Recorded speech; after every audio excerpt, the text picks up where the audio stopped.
आप सभी को मेरा नमस्कार। मेरा नाम अभिषेक कुमार है और स्वागत है आपका मैथ्स में यहाँ पे।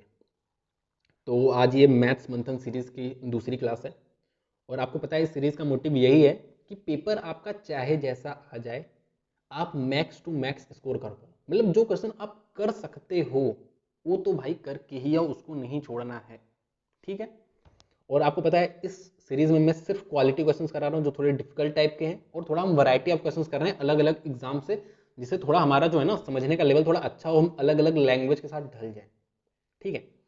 तो शुरू करते हैं, ज़्यादा इसमें कुछ बताना नहीं है, ठीक है।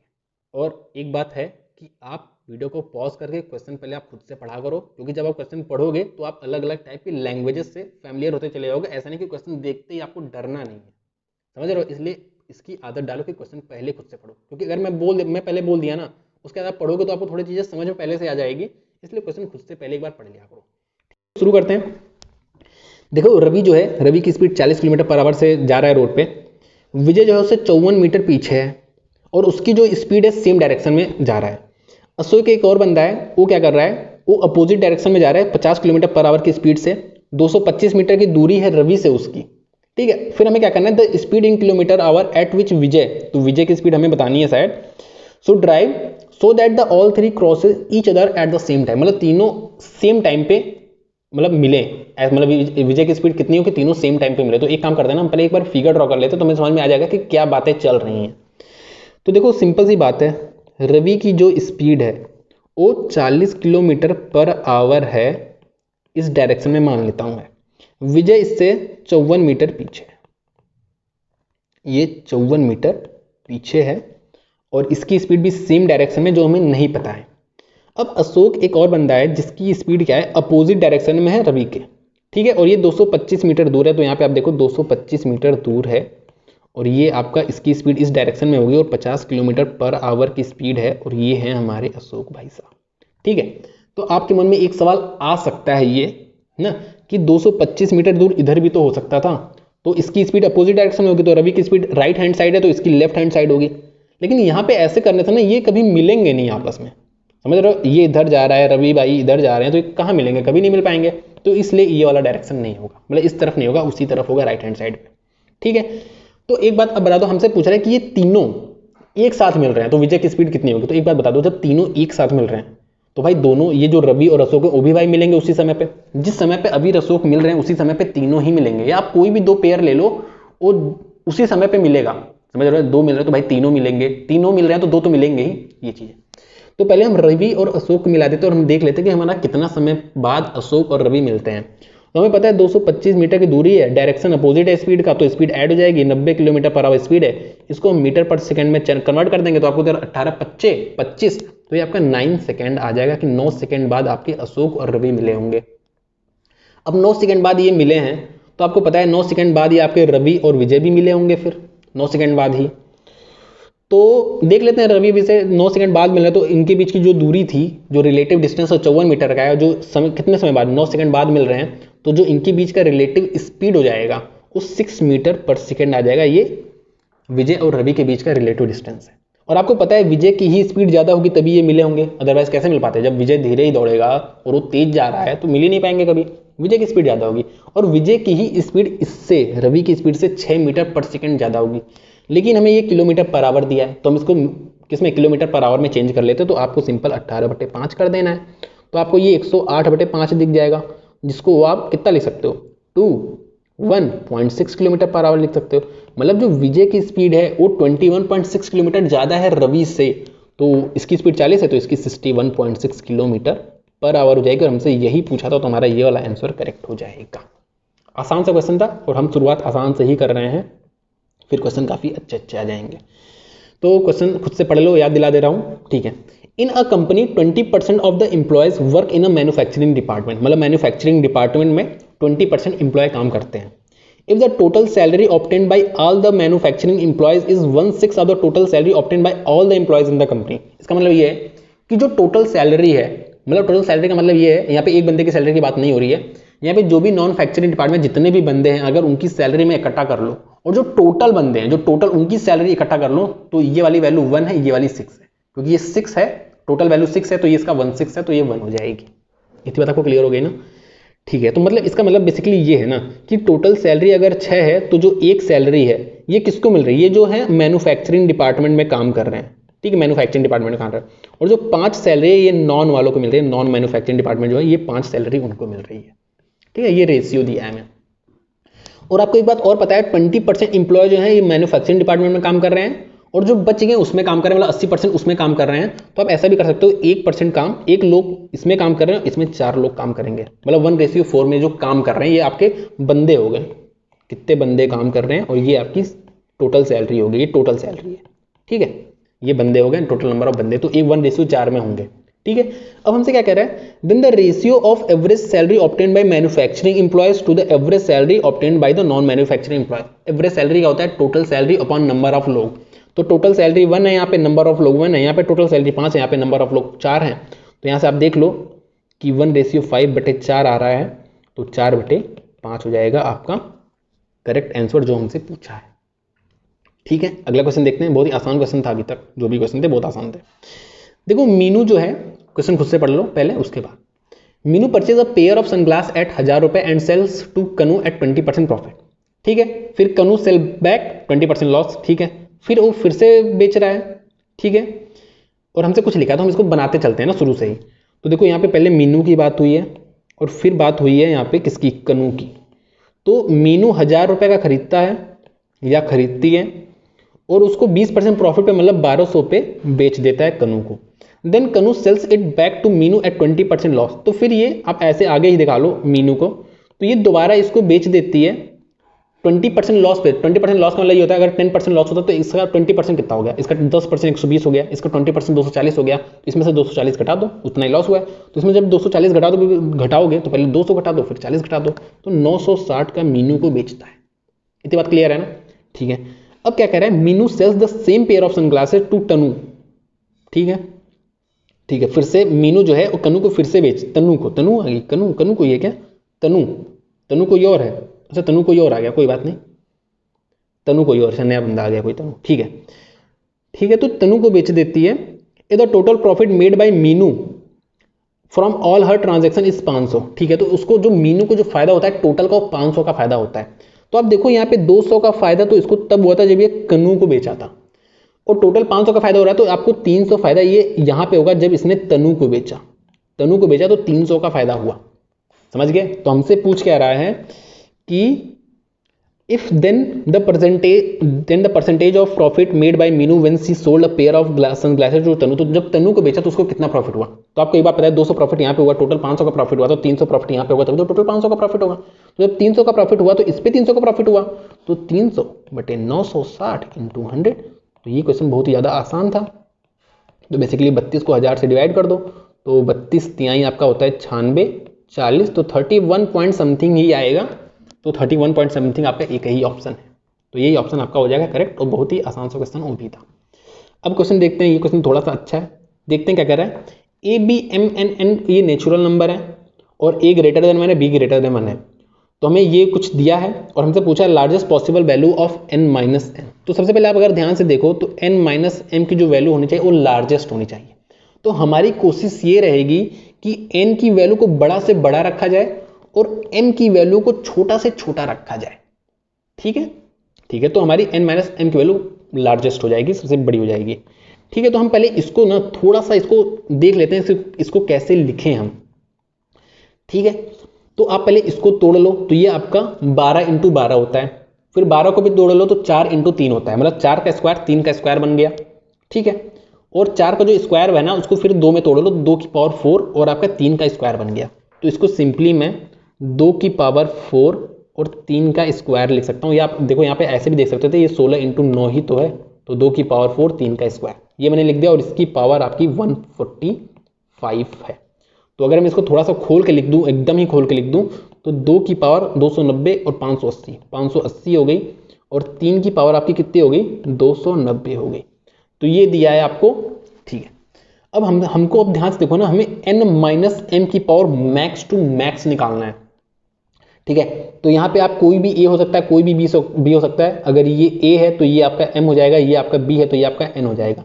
लेकिन हमें n की वैल्यू को बड़े से बड़ा रखना है, तो हम n की वैल्यू ये वाली मानेंगे, मतलब ये आपका b है, ये आपका बी है और ये आपकी, अगर मैं दूसरे पेन से दिखा दूँ, थोड़ा सा इसको इरेज कर दूँ बाकी चीज़ें, तो अगर मैं आपको दूसरे पेन से दिखा दूँ तो हम इसको एन मान लेंगे और इसको हम मान लेंगे बी, तो आपका ये हो जाएगा ए। ठीक है, तो आपका एन की वैल्यू तो 580 आ रही है, लेकिन हमें देखो मैक्स टू मैक्स वैल्यू चाहिए, तो आप गलती क्या कर सकते हो ना, आप ये वैल्यू डाल के आपका आंसर 290 आ जाएगा, आप 290 टिक मार सकते हो, लेकिन ये आपका हो जाएगा गलत। आपको मैक्स टू मैक्स वैल्यू लेनी है, तो आप क्या करोगे ना, ये तो आपका b की पावर n हो गया, और ये जो a की पावर m है ना, इसको आप पता क्या करोगे, इस जो a है ना, a को आप पूरा 3 की पावर 290 मान लोगे a को, और इसकी पावर जो है, जो m है, उसको आप 1 मान लोगे, क्योंकि आपको मैक्स से मैक्स वैल्यू चाहिए। तो आप, ये तभी पॉसिबल है जब आप m को छोटा से छोटा लोगे। तो आपने ये पूरा इस वैल्यू को ही दे दिया, इसकी वैल्यू 1 मान ली, समझे। तो यहाँ पे आपकी जो m की वैल्यू है ये आपकी 1 हो जाएगी, और जो a की वैल्यू आपकी ये पूरी a की वैल्यू हो जाएगी, समझ गए ना। तो और आपको यहाँ पे कोई कंडीशन तो दी नहीं है, तो a की पावर और b की पावर कुछ भी हो सकती है, 1 से ज़्यादा होनी चाहिए, तो मैंने वही a को 3 की पावर 290 मान लिया, और जो इसकी पावर इसको मैंने 1 मान लिया, क्योंकि हमें मैक्स टू मैक्स वैल्यू चाहिए। तो आपको दिख रहा है, तो ये वैल्यू आपकी 580 हो जाएगी m की, और इसकी वैल्यू आपकी 1 हो जाएगी, तो आपका सिंपल ये वाला मैक्स टू मैक्स वैल्यू आ जाएगा, ये नहीं आएगा। समझ गए ना बात को। ठीक है, अब आगे देखते हैं अगला क्वेश्चन, बहुत ही अच्छा क्वेश्चन था वो। ठीक है, अब देखो अगला क्वेश्चन देखते हैं क्या कह रहा है। देखो ABCD एक रेक्टेंगल है, तो ABCD एक रेक्टेंगल है। ठीक है, ABCD एक रेक्टेंगल है, A B C और D। हमसे क्या कह रहा है, P and Q are 2 points on BC, P और Q जो है ये 2 पॉइंट्स हैं BC पे, such that area of figure ABP।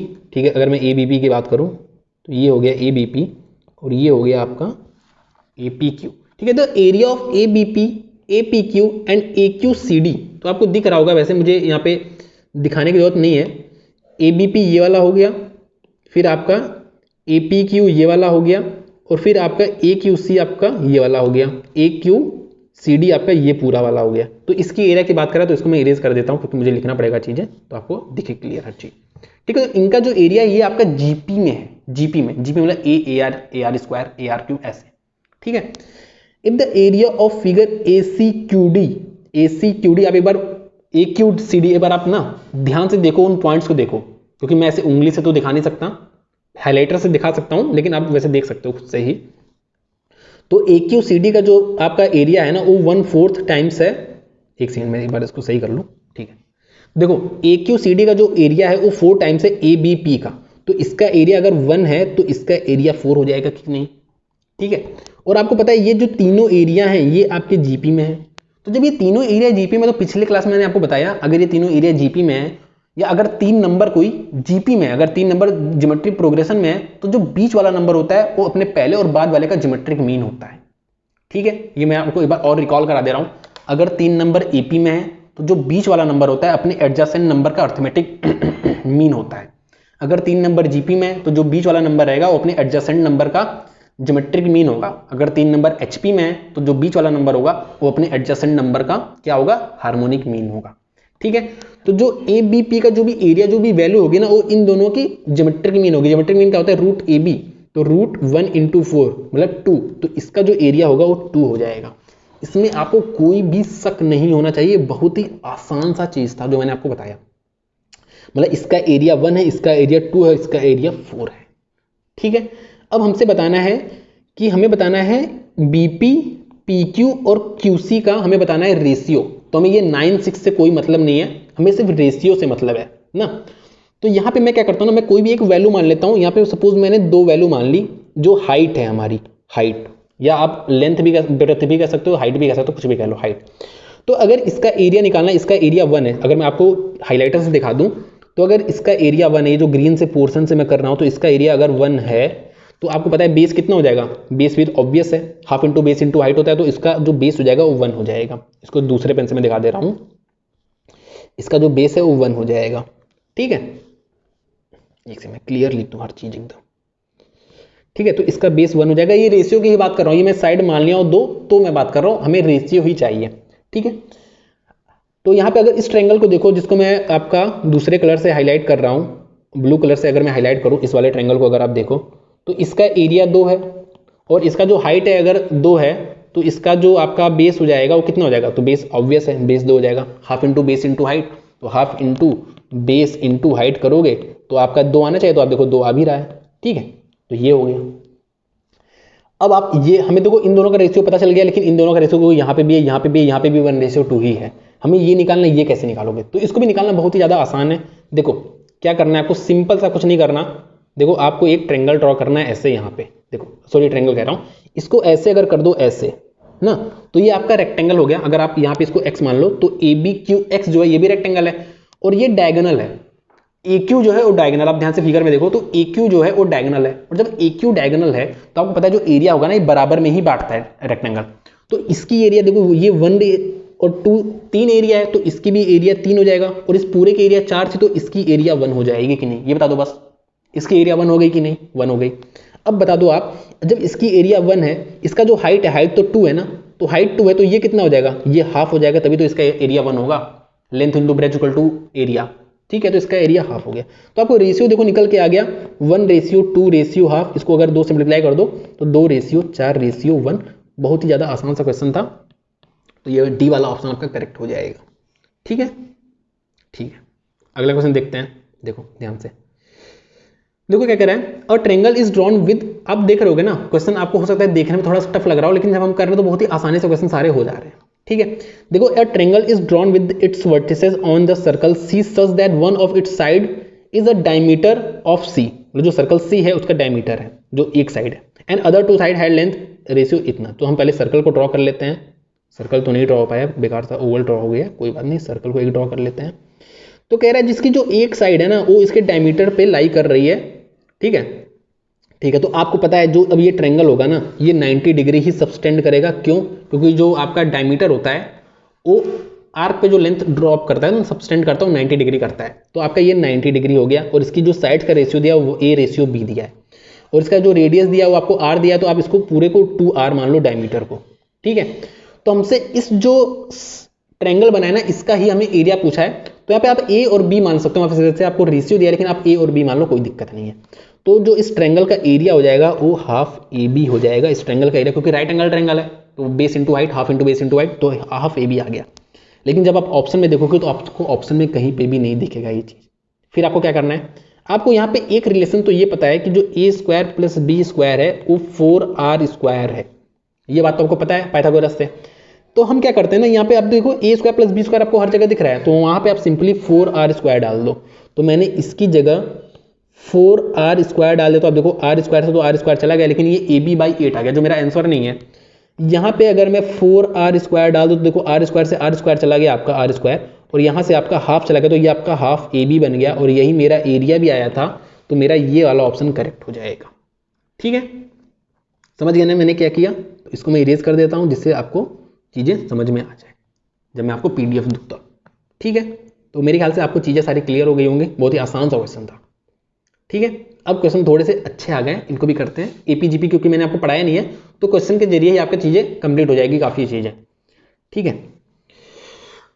तो पहले तो मैं आपको बता दूं nth टर्म का जो होता है आपका फार्मूला कह लो ना, वो A + n-1D होता है, जहाँ पे A आपका पहला टर्म होता है, n नंबर ऑफ टर्म या जो भी आप टर्म निकालना चाहते हो, और D आपका कॉमन डिफरेंस होता है। ये बात तो आपको पता है, अदरवाइज मैंने आपको बता दिया, ठीक है। ये आपको चलो मैं लिख भी दे रहा हूँ, nth टर्म जो होता है वो A1 कह लो, जो पहला टर्म होता है A1 मान लेता हूँ, प्लस n-1D होता है, D आपका कॉमन डिफरेंस हो गया, ठीक है। ये AP की बात कर रहा हूँ मैं, ठीक है। तो अब इसी पे बेस इस क्वेश्चन को करते हैं, जो कि काफी अच्छा सा क्वेश्चन है।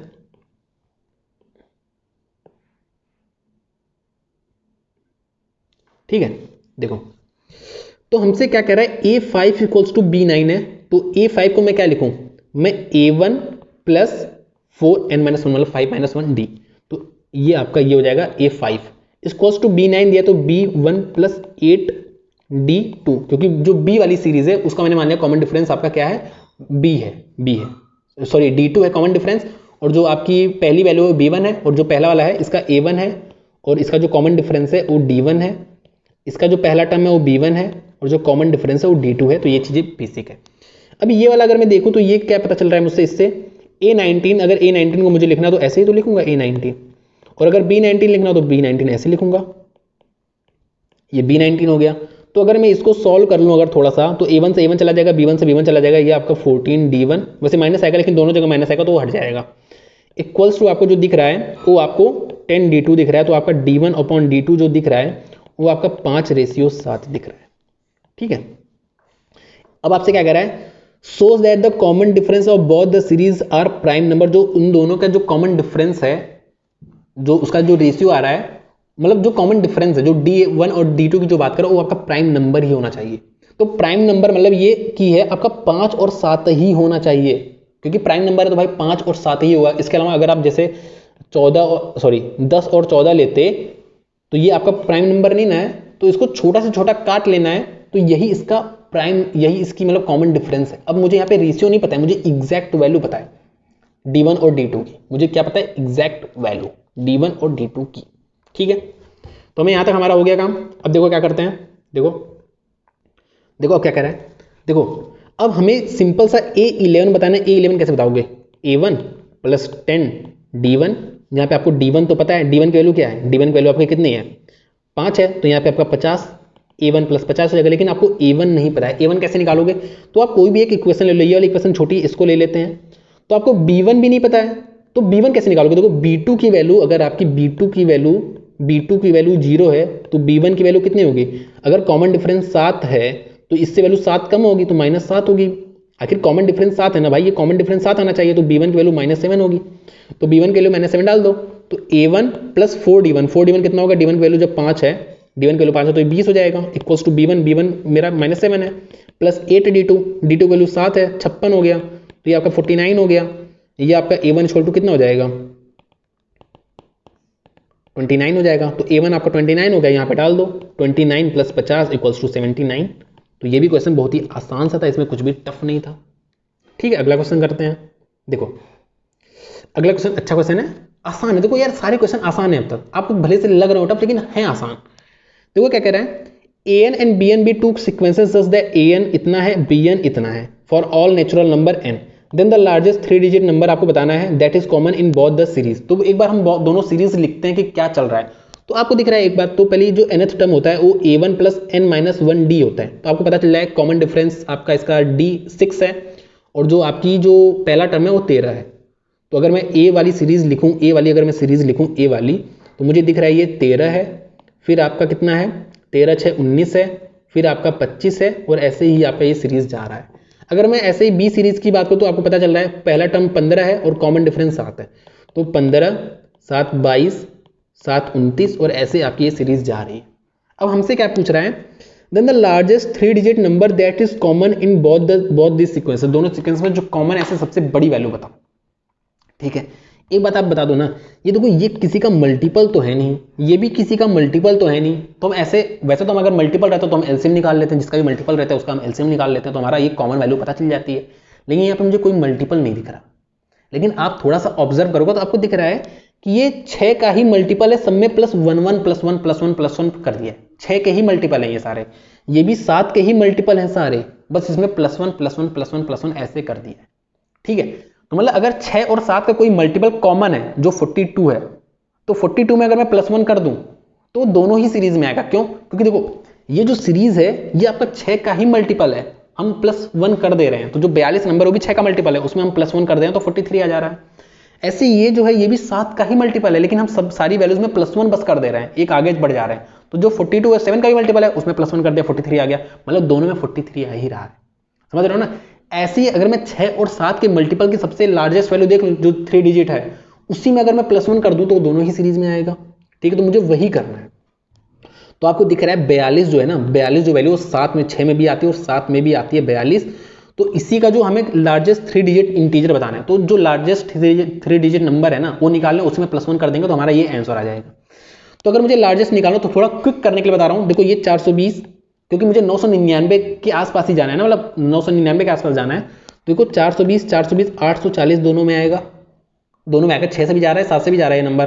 ठीक है, क्योंकि मुझे 999 के पास पहुंचना है, तो आप देखो इसमें आप कितने बार और चले जाओगे, क्योंकि अगर आप 4 बार जाते तो आपका 160 से ज़्यादा हो जा रहा है, क्योंकि आपका 42 × 4 करोगे तो आपका कितना 168 हो रहा है, तो आप 3 बार जाओगे, तो 42 × 3 126 और आगे चले जाओ, तो आपकी जो वैल्यू हो जाएगी 6 और ये आपका 9, इसमें अगर आप 42 ऐड करोगे तो आप 1000 पार कर दोगे तो 4 डिजिट हो जाएगा। तो ये आपकी हाईएस्ट वैल्यू है 3 डिजिट की नंबर से जो 6 और 7 दोनों से जा रही है। लेकिन हमें 6 और 7 से तो निकालना नहीं है, हमें ये वाली सीरीज है। तो मतलब +1 अगर हम कर दें इसमें 967 हमें, तो ये आपका इस सीरीज में भी आ रहा है और इस सीरीज में भी आ रहा है। तो आपका ये 967 आपका करेक्ट आंसर हो जाएगा। समझ गए? आसान सा क्वेश्चन ये भी था। शुरू में आपको टफ लग सकता है, वैसे ऐसी बात नहीं है, शुरू में आपको थोड़ा सा लग सकता है कि हो सकता है टफ। काफी लोग सॉल्व भी कर लिए होंगे। ठीक है, ये क्वेश्चन, इस टाइप का क्वेश्चन तो मैंने आपको कराया है। इस टाइप का तो पर्टिकुलर इस टाइप का नहीं कराया है, इसमें बस एक स्टेप हम और आगे बढ़ गए हैं। ठीक है, लेकिन ये भी क्वेश्चन बहुत आसान है। देखो देखो, सबसे पहले तो हम देखेंगे इसको हम क्या लिख सकते हैं, जो x⁴ + 1/x⁴ लिखा है। तो आपको पता है इसको, ये आपका x⁴ इससे बना होगा और ये आपका x⁵ से बना होगा 9, तभी तो बना होगा। और इसमें जो एक्स्ट्रा टर्म आता है, हमेशा एक्स्ट्रा टर्म आपको पता है ये x + 1/x से ही आता है एक्स्ट्रा टर्म। समझ रहे हो ना? क्यों? देख लो एक बार, ये दोनों मिलके तो आपकी x⁴ बना दिए और ये दोनों मिलके आपकी x⁴ बना दिए। और जो ये वाला जो टर्म बच गया, ये जब इससे मल्टीप्लाई हुआ और ये वाला जो टर्म है ये इससे जब मल्टीप्लाई हुआ तो आपका वही x + 1/x एक्स्ट्रा आ रहा है। लेकिन आपको वो x + 1/x तो चाहिए नहीं, आपको ये वैल्यू चाहिए, तो इसमें से आप ये वाली वैल्यू माइनस कर दोगे। ठीक है, तो मुझे उम्मीद है आपको इतनी बात तो क्लियर हो गई। ठीक है, ठीक है। अब हमें एक बात तो पता है कि हमें ये तो निकल जाएगा, क्योंकि ये दिया है तो ये तो आपका देखो यहीं से निकल जा रहा है। x⁴ + 1/x⁴ दोनों तरफ मैंने +2 कर दिया है और फिर मैंने रूट कर दिया है, तो आपको दिख रहा है यहाँ पे आपका 7 आ जाएगा। ठीक है, तो ये वैल्यू तो मुझे पता है, लेकिन ये नहीं पता, तो आपको फर्दर इसको देखना पड़ेगा कि ये आपका x⁴ ऐसे बना होगा और ये आपका ऐसे बना होगा और इसमें से आप x + 1/x घटा दिए होगे तो आपका ऐसे बना होगा कुछ। तो आपको यहाँ पे ये सारी वैल्यूज चाहिए।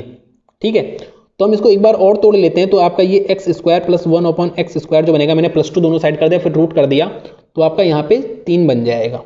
और अगर मैं x + 1/x की बात करूँ तो मैंने दोनों +2 दोनों साइड कर दिया, तो आपका ये x + 1/x का होल स्क्वायर बन जाएगा, उधर 5 बन जाएगा, दोनों का रूट कर देंगे तो √5 आ जाएगा।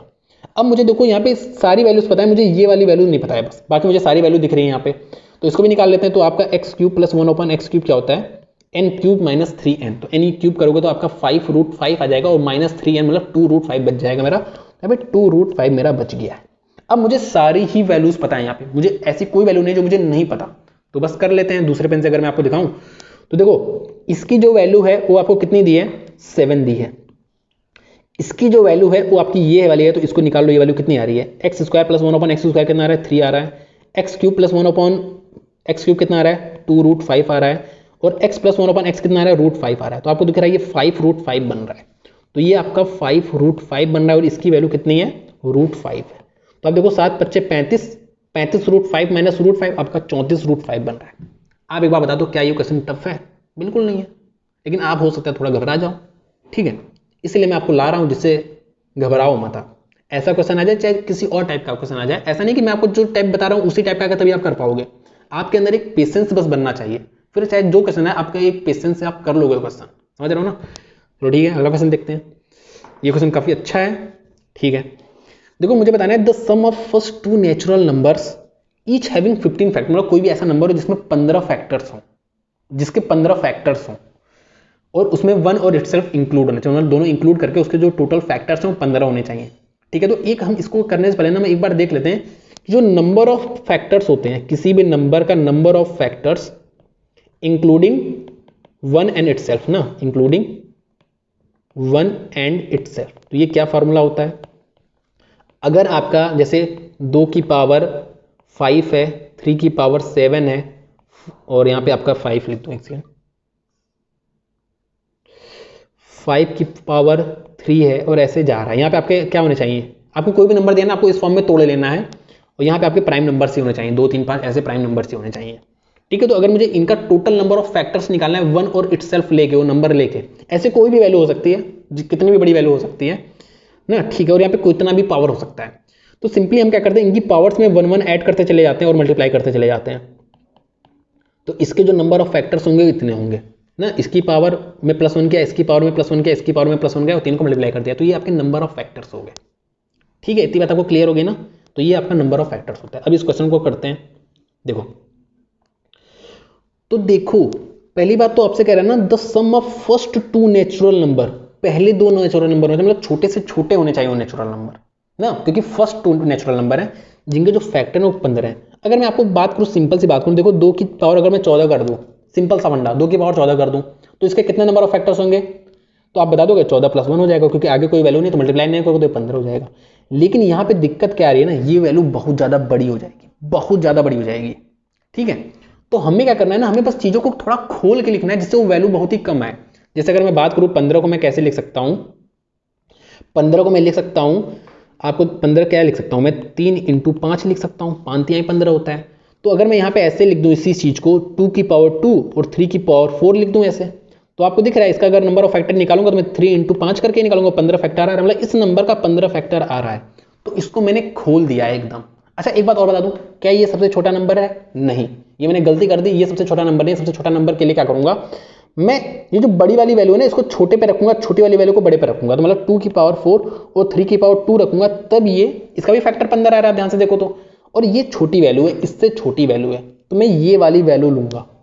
ठीक है, तो एक वैल्यू ये हो जाएगी और दूसरी वैल्यू, क्योंकि मुझे 2 वैल्यू लेनी है तो दूसरी वैल्यू ये हो जाएगी।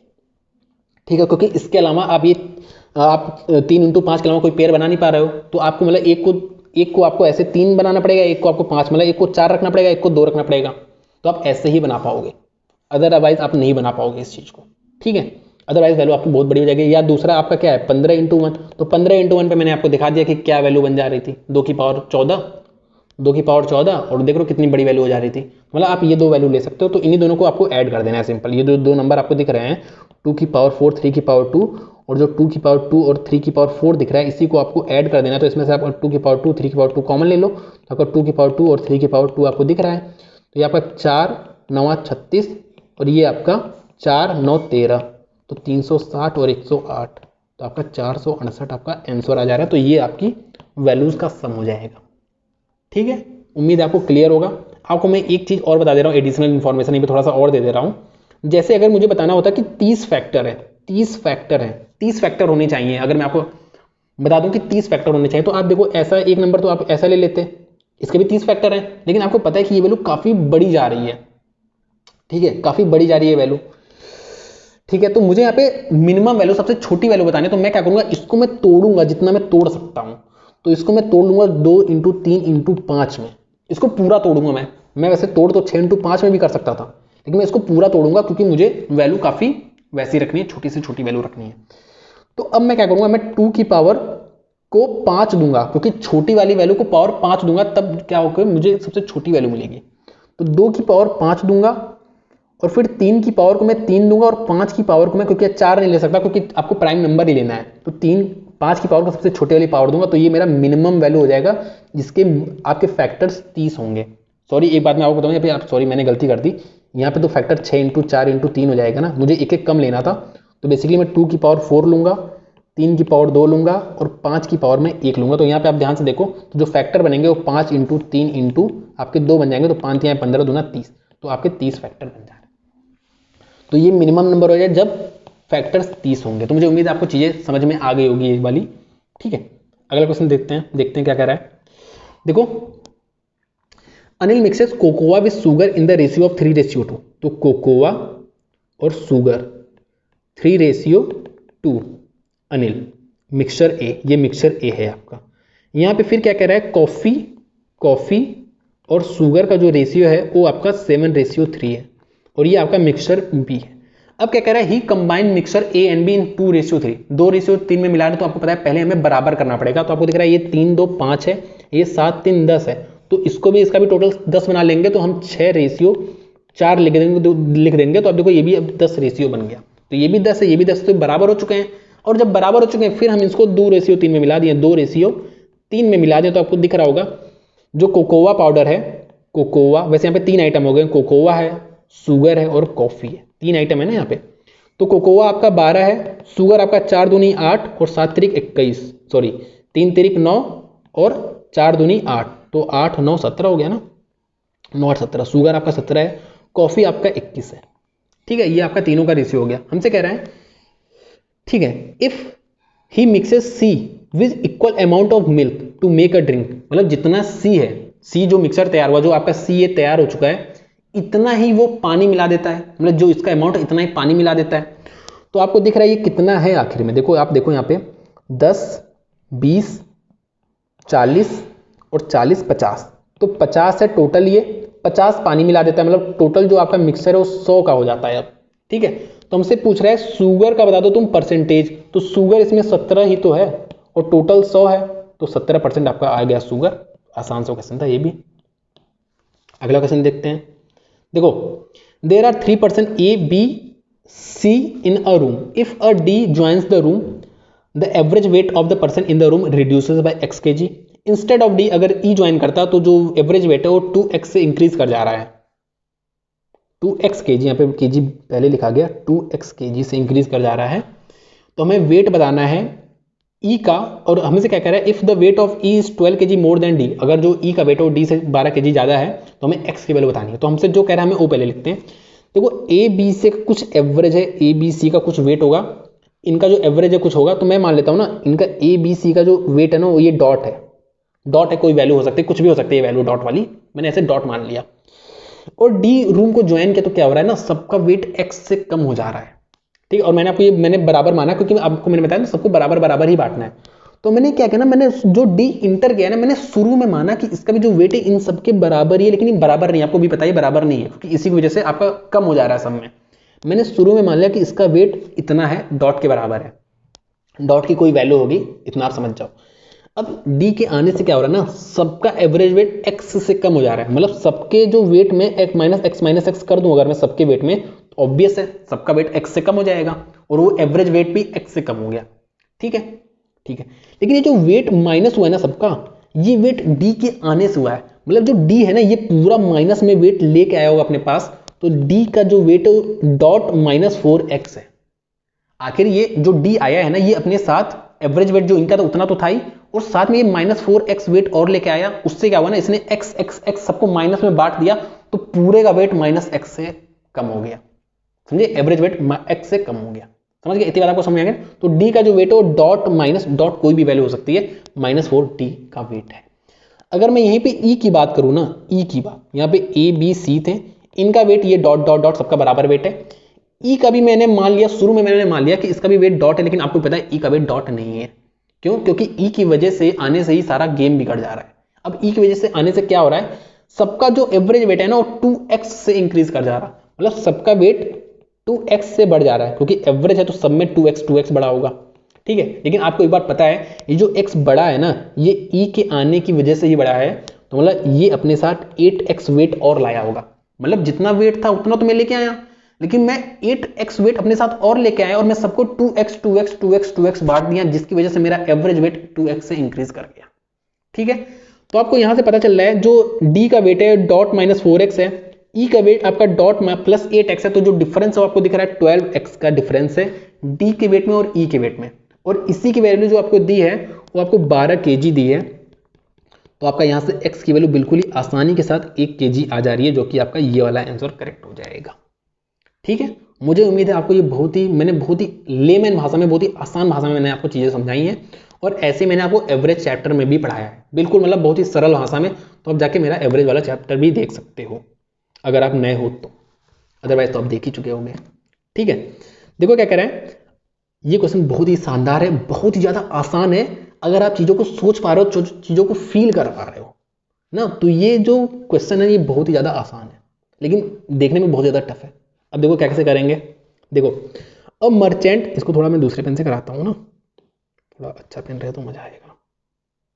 ठीक है, देखो क्या कह रहे हैं, एक मर्चेंट है जो एक कपड़ा को खरीद रहा है 100 रुपए पर मीटर के हिसाब से वो कपड़ा खरीद रहा है ना, एंड उसको 5 सेंटीमीटर एक्स्ट्रा मिल रहा है, हर 100 मीटर पे उसको 5 सेंटीमीटर एक्स्ट्रा मिल रहा है, फ्री मिल रहा है आप कह लो। ठीक है, ठीक है, he sells the same cloth at a rupees of 110 per metre, मतलब अब वो उसको 110 रुपए पर मीटर पे बेच रहा है, और वो चीटिंग भी कर रहा है, वो 100 मीटर पे 95 मीटर ही दे रहा है, मतलब डिसऑनेस्ट शॉपकीपर जैसा कुछ है। साथ में क्या कह रहा है वो 5% डिस्काउंट भी दे रहा है, तो हमसे पूछ रहा है उसको कितना प्रॉफिट मिला होगा। ठीक है, तो आपको क्वेश्चन समझ में आ गया ना, वो पहली बात तो 100 रुपए पर मीटर से कपड़ा खरीद रहा है, और उसको हर 1 मीटर 100 सेंटीमीटर लेकर, मतलब 1 मीटर, हर 1 मीटर पे उसको 5 सेंटीमीटर एक्स्ट्रा कपड़ा मिल रहा है, तो उसने कुछ कपड़ा लेके आया। अब वो क्या कर रहा है ना, उसको पहली बात तो 110 रुपए पर मीटर पे बेच रहा है, साथ में उस 100 सेंटीमीटर की जगह वो 95 मीटर ही दे रहा है, और फिर ओवरऑल जो भी पैसा है उस पर 10% उसने डिस्काउंट दिया है, तुमसे पूछ रहा है कितना प्रॉफिट है। तो इसको ना सबसे पहला जो तरीका है, मुझे यहाँ पे एक चीज दिख रहा है कि यहाँ पे 1 मीटर की बात कर रहा है, यहाँ पे 95 सेंटीमीटर की बात कर रहा है कुछ। तो मुझे दो वैल्यू दिख रही है यहाँ पे, 100 और 95 दिख रही है। 100 तो मुझे नहीं दिख रही है क्योंकि यहाँ पे 100 सेंटीमीटर है, 95 सेंटीमीटर कुछ भी दिया है। तो यहाँ पे 95 100 सेंटीमीटर में अगर मैं मान लूँ 95 100 सेंटीमीटर, क्योंकि मुझे शुरू में एक वैल्यू मुझे गेस करनी है, क्योंकि जो वैल्यू गेस करते हैं ना, वैल्यू गेस करने से हमारा क्वेश्चन जो होता है आसान हो जाएगा, कैलकुलेशन आसान हो जाती है। ठीक है, तो यहाँ पे जो वैल्यू मैं ले रहा हूँ ना, क्योंकि मुझे यहाँ पे 100 सेंटीमीटर दिख रहा है, मुझे 95 सेंटीमीटर दिख रहा है, तो मैं 95 सेंटीमीटर ले लेता हूँ, जिसको मैं सिंपली 95 मीटर कह सकता हूँ कि मैंने 95 मीटर कपड़ा सिंपली भाई मैं ले आया हूँ, खरीदा हूँ, 95 सेंटीमीटर कपड़े खरीदा हूँ। समझ गए ना, एकदम मेरी बात बहुत ही आसान है, मैंने सिंपली 95 सेंटीमीटर कपड़ा खरीदा है। ठीक है, अब जब मैं 95 सेंटीमीटर कपड़ा खरीदने गया तो आपको पता है 100 रुपए पर मीटर है, तो मुझे 9500 रुपए पे करना पड़ा होगा। ठीक है, लेकिन आपको इस 95 मीटर कपड़े के साथ आपको कुछ कपड़ा फ्री भी मिला है। कितना? हर 1 मीटर, ये 100 सेंटीमीटर का मतलब होता है 1 मीटर, तो हर 1 मीटर पे आपको 5 सेंटीमीटर एक्स्ट्रा मिल रहा है, मतलब 95 मीटर पे आपको 95 इंटू 5 सेंटीमीटर एक्स्ट्रा कपड़ा मिला होगा। तो अब ये जो कपड़ा बेच रहा है ना, वो इसको भी बेचा होगा, इसको भी बेचा होगा भाई, इसको दोनों को ही तो बेचा होगा। ठीक है, इतनी बात आपको समझ में आ गई ना, मतलब उसका जो सीपी है वो 9500 है, और जो उसके बाद कपड़ा आ चुका है वो इतना और इतना कपड़ा आ चुका है उसके पास। एकदम क्लियर है, कोई भी इसमें कंफ्यूजन नहीं है। अब देखते हैं दूसरा क्या कह रहा है, दूसरी बात हमसे क्या कह रहा है। अब इसको ये 110 रुपए पर मीटर पे बेच रहा है। ठीक है, ठीक है, और साथ में डिस्काउंट भी दे रहा है, तो डिस्काउंट को बाद में देखेंगे। अब एक बात बता, आप मुझे एक बात ये बता दो, बस बहुत ही आसान सी बात आपसे पूछ रहा हूँ, बस आप मुझे एक बात बता दो कि ये जो है ना, ये 95 मीटर कपड़ा दे रहा है और आपसे पैसे कितने मीटर का, सेंटीमीटर बोला हूं ना मैं, 95 सेंटीमीटर कपड़ा दे रहा है और आपसे 100 सेंटीमीटर का आपसे पैसा ले रहा है। 95 सेंटीमीटर कपड़ा दे रहा है और आपसे 100 सेंटीमीटर का पैसा ले रहा है, तो अगर 95 मीटर कपड़ा देगा तो आपसे 100 मीटर का कब पैसा लेगा। ठीक है, तो अगर वो 95 मीटर कपड़ा बेचेगा तो आपसे 100 मीटर का पैसा लेगा, और जब 100 मीटर का पैसा लेगा तो 110 मीटर पे बेच रहा है, 110 रुपये पर मीटर बेच रहा है, तो आपसे सिंपली वो 11000 इतना लेगा पैसा। एक बार मैं आपको फिर से समझा दे रहा हूं, वो 95 मीटर कपड़ा अगर आपको बेच रहा है तो आपसे 100 मीटर का पैसा लेगा, और जब 100 मीटर का पैसा लेगा, 1 मीटर का दाम 110 है, तो 100 मीटर का 110 का 2 जीरो चिपका दूं, तो इतना पैसा तो आपसे यहां पे ले लिया इसने।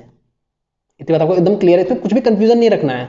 मैं फिर से बता दे रहा हूं आपको, भाई 95 सेंटीमीटर आपको दे रहा है और 100 सेंटीमीटर का पैसा ले रहा है, तो 95 मीटर कपड़ा देगा तो 100 मीटर का पैसा लेगा, और जो 100 मीटर का पैसा लेगा तो 1 मीटर का पैसा 110 है, तो 100 मीटर का इतना हो गया।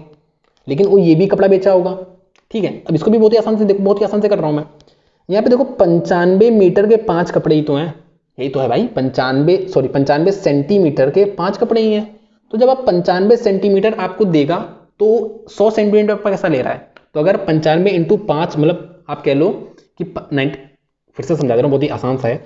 95 सेंटीमीटर का कपड़ा दे रहा है, तो आपसे 100 सेंटीमीटर का पैसा ले रहा है, तो आपको सिंपल 500 सेंटीमीटर का पैसा लेगा आपसे, 500 सेंटीमीटर, क्योंकि ऐसे 95 के 5 टुकड़े हैं, ऐसे सोच लो ना, 95 सेंटीमीटर के 5 टुकड़े हैं, तो आपको 100 सेंटीमीटर का 5 टुकड़े का वो पैसा लेगा, मतलब आपको 500 सेंटीमीटर का पैसा लेगा, या आप कह सकते हो 5 मीटर का कपड़ा लेगा, 5 मीटर का पैसा लेगा। और जब 5 मीटर का पैसा लेगा तो मतलब 550 रुपये लेगा आपसे। तो आपसे टोटल इसने इतना रुपए लिया, जो भी जितने को भी बेचा उससे इतना रुपए लिया, तो आपको दिख रहा है ये 5 5 11 11 इतना रुपए उसने लिया है। लेकिन इसने भाई थोड़ी मेहरबानी भी दिखाई, उसने 5% डिस्काउंट भी दे दिया, तो मतलब इसका उसने 19/20 कर दिया होगा।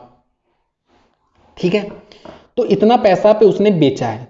हमसे क्या पूछा, हमसे प्रॉफिट पूछ रहा है, तो हम एक काम करते हैं ना, हम इसका रेशियो ही लिख लेते हैं, सीपी और एसपी का रेशियो ही देख लेते हैं। ये आपका एसपी हो गया पूरा, ये आपका सीपी हो गया, ये वाला आपका सीपी है। इसका अगर आप रेशियो देखो तो आपका ये दिख रहा है 5 से 5 चला जा रहा है ये आपका। ठीक है, और ये आपका 10 बन जाएगा, ये आपका 0 से 0 चला गया, तो आपका ये 1000 बन जा रहा है इधर, और इधर आपका जो बन जा रहा है वो आपका 1 1 5 5 बन जा रहा है। तो आपको यहाँ से आराम से दिख रहा है जो आपका प्रॉफिट परसेंटेज है वो 15.5% का प्रॉफिट परसेंटेज है। तो ये क्वेश्चन ऐसे हो गया। तो अगर आप सोच पा रहे हो, देखो मैंने बहुत कम चीजें लिखी हैं, समझाने के लिए आपको समय लगा है, चीजें मैंने बहुत कम लिखी हैं, और अगर आप सोच पा रहे हो तो ये क्वेश्चन बहुत ही ज्यादा आसान है। ठीक है, अगला क्वेश्चन देखते हैं। देखो क्या कह रहा है, Gautam Suhani working together can finish a job 20 दिन, मतलब दोनों 20-20 दिन काम करते हैं तो काम हमारा खत्म हो जाता है। अगर Gautami 60% of his usual work on day, मतलब इसका मतलब क्या है, if Gautami does only 60% of his usual work, मतलब वो अपना जो काम करती है डेली उसका 60% ही काम कर रही है ना, तो सुहानी जो है ना 150% काम करना पड़ेगा, मतलब सुहानी को 150% काम करना पड़ेगा। तो क्या हो रहा है, तो काम पूरा उसी दिन खत्म हो जा रहा है, जितने दिन पे, मतलब 20 दिन में ही खत्म हो जा रहा है। ठीक है, तो हमसे पूछ रहा है कि जो फास्टर काम कर रहा है इन दोनों में, गौतम और सुहानी में जो फास्टर काम कर रहा है अपने नॉर्मल स्पीड से, जो भी फास्टर काम कर रहा है वो कितने दिन में खत्म करेगा। तो आपको एक बात ये समझनी है, बहुत ही आसान सी बात है। ठीक है, आपको ये समझनी है कि गौतम 60% काम कर रहा है अब डेली, मतलब गौतम जो है ना वो 40% काम डेली छोड़ रहा है, तो गौतम जो है वो अपनी एफिशिएंसी के साथ कर रहा है ना, और 40% काम छोड़ रहा है, 40% काम छोड़ रहा है। और यही काम जो सुहानी है, सुहानी नाम है क्या, सुहानी है, ये 50% काम एक्स्ट्रा कर रही है डेली, उसी वजह से मतलब ये जो छोड़ रहा है ना, इसकी भरपाई सुहानी अपने 50% एक्स्ट्रा काम से कर रही है। ये जो काम छोड़ रहा है वही सुहानी करेगी, तभी तो भाई उतने दिन में कंप्लीट हो पाएगा, क्योंकि ये थोड़ा काम कम कर रहा है तो ऑब्वियस है सुहानी को थोड़ा काम ज्यादा करना पड़ेगा। कितना ज्यादा करना पड़ेगा, जितना ही काम छोड़ा है उतना ही सुहानी को करना पड़ेगा। ठीक है, तो ये हो गया। तो यहां से आप इसकी एफिशिएंसी निकाल सकते हो, तो आपकी एफिशिएंसी इन दोनों की 5:4 एफिशिएंसी आ जा रही है। और आपको पता है ये दोनों मिल के उस काम को, मतलब दोनों की एफिशिएंसी ऐड कर दो तो 9, ये दोनों मिल के उस काम को 20 दिन में कर रहे, तो ये आपका टोटल काम आ चुका है। आपको पता है फास्टर का बताना कि फास्टर कितने दिन में काम करेगा, तो आपको दिख रहा है गौतम जो है ये फास्ट काम कर रहा है, तो डिवाइड बाय 5 कर दो, तो 36 आपका 36 दिन लग जाएगा इस काम को करने में।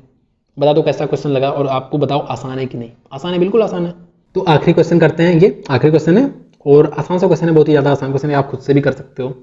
ठीक है, तो हमसे क्या कह रहा है, in a regular polygon any interior angle exceeds the exterior angle by 120 degree, मतलब आपका जो इंटीरियर एंगल है वो 120 ज्यादा है एक्सटीरियर एंगल से, और मुझे नंबर ऑफ डायगोनल्स बताना है। तो नंबर ऑफ डायगोनल्स का फॉर्मूला चलो अभी छोड़ो, नंबर ऑफ डायगोनल्स पता करने के लिए मुझे नंबर ऑफ साइड्स पता होना चाहिए। तो आपको एक फॉर्मूला याद होगा कि अगर रेगुलर है तो जो मैंने आपको एक ही फॉर्मूला याद कराया वही आप याद करो, इंटीरियर वाला मत याद करो। तो जो एक्सटीरियर एंगल होता है ना, अगर किसी भी रेगुलर पॉलीगन का कोई भी एक्सटीरियर एंगल अगर होता है तो वो 360/n होता है ना। ये फार्मूला मैंने आपको एक याद कराया था, आप यही याद करो, बस आपका काम हो जाएगा। ठीक है, तो 360/n होता है, या भी ऐसा कह सकते हो नंबर ऑफ जो साइड्स होता है वो 360 एक्सटीरियर एंगल होता है, कुछ भी कह सकते हो, किसी भी तरीके से इसको सोच सकते हो। ठीक है, तो आपको एक बात पता है इंटीरियर और एक्सटीरियर का जो सम होता है वो 180 होता है, और अगर कोई 120 ज्यादा है तो मैं आपसे यही बताता हूँ, एक 120 को पहले आप हटा दो, यहाँ से 120 हटा दो, अब दोनों को बराबर बराबर बांट दो, तो 60 बच गया, तो बराबर बराबर बांटोगे तो 30-30 बांटोगे तो एक 30 हो जाएगा, और दूसरा जो है आपका 120 ज्यादा है तो 30 + 120 हो जाएगा, मतलब 150 हो जाएगा। तो ये आपका इंटीरियर हो गया, ये आपका एक्सटीरियर हो गया, ये आपका एक्सटीरियर होगा, क्योंकि एक्सटीरियर छोटा है। तो आपको नंबर ऑफ साइड्स निकालने, तो 360 सिंपली आप 30 कर दोगे तो आपका क्या आ जाएगा, नंबर ऑफ साइड्स आ जाएगी। यहां से आप डायगोनल निकाल सकते हो अगर आपको डायगोनल का फॉर्मूला पता है तो। ठीक है, अगर आपको नहीं पता तो मैं आपको उसका प्रूफ बता देता हूं। प्रूफ से क्या होगा ना, ऐसा नहीं कि प्रूफ करने में आपको समय लगेगा, आप ऐसे दिमाग में तुरंत सोच के तुरंत लिख दोगे। मुझे भी ऐसे फॉर्मूला कभी याद नहीं, मैं तुरंत सोच के तुरंत लिखता हूं, लेकिन मैं आपको यहाँ पे प्रूफ बता दे रहा हूँ, बहुत ही आसान सा प्रूफ है, बहुत ही आसानी से आप कर लोगे। सपोज मेरे पास n नंबर ऑफ साइड्स वाला पॉलीगन है और रेगुलर है, ये नहीं रेगुलर चाहे जैसा हो कोई दिक्कत नहीं उससे, ये n नंबर ऑफ साइड्स वाला मेरे पास पॉलीगन है। आप इसको n नंबर ऑफ साइड्स वाला मानना, यहाँ पे मैंने तो कुछ पर्टिकुलर साइड्स बना दिया, आप n नंबर ऑफ साइड्स बनाओ। तो मुझे डायगोनल ड्रॉ करना है, तो डायगोनल ड्रॉ करने के लिए मैं क्या करूंगा, पहले मैं किसी एक पॉइंट को सिलेक्ट कर लूंगा। अगर डायगोनल ड्रॉ करना तो एक पॉइंट से दूसरे पॉइंट पे जाओगे तभी तो डायगोनल ड्रॉ होगा। तो मेरे पास अभी n नंबर ऑफ चॉइसेस हैं, कोई भी एक वर्टिस को सिलेक्ट करने का मेरे पास n नंबर ऑफ चॉइस है। ठीक है, n नंबर ऑफ चॉइस है। अब मुझे करना है डायगोनल ड्रॉ, तो जैसे मैं डायगोनल यहाँ पे भी ड्रॉ कर सकता हूँ, यहाँ पे भी डायगोनल कर सकता हूँ, ऐसे मैं बहुत सारी जगह ड्रॉ कर सकता हूँ। लेकिन कितने मेरे पास, अब जब मैं ये पॉइंट सिलेक्ट कर लिया हूं ना, ये वाला पॉइंट, तो मैं कितनी जगह डायगोनल ड्रॉ कर सकता हूं, आपको ये सोचना है बस। ठीक है, तो इस पॉइंट से अगर मैं इसी पॉइंट पे दोबारा आ जाऊं तो क्या डायगोनल ड्रॉ होगा, नहीं होगा। अगर इस पॉइंट से इस पॉइंट पे आ जाऊं तो क्या डायगोनल ड्रॉ होगा, ये देखो ये साइड ही ड्रॉ हो जा रहा है, ये डायगोनल ड्रॉ हो ही नहीं पा रहा। अगर मैं इस पॉइंट को लूं, इस पॉइंट को लूं तो क्या डायगोनल ड्रॉ होगा, नहीं। लेकिन अब इन तीनों के अलावा मैं कोई भी पॉइंट ले लूं, तो चाहे ये ले लूं, चाहे ये ले लूं, चाहे ये ले लूं, कोई भी पॉइंट ले लूं, मेरा डायगोनल ड्रॉ हो जाएगा। मतलब मेरे पास 3 पॉइंट तो एलिमिनेट हो गए। अब मेरे पास जो चॉइस बची है डायगोनल को ड्रॉ करने की, वो मेरे पास n-3 चॉइस बची है, इतनी चॉइस मेरे पास बची है। लेकिन क्या आपका ये नंबर ऑफ डायगोनल आ रहा है, नहीं। क्यों, ये आपका नहीं होता है।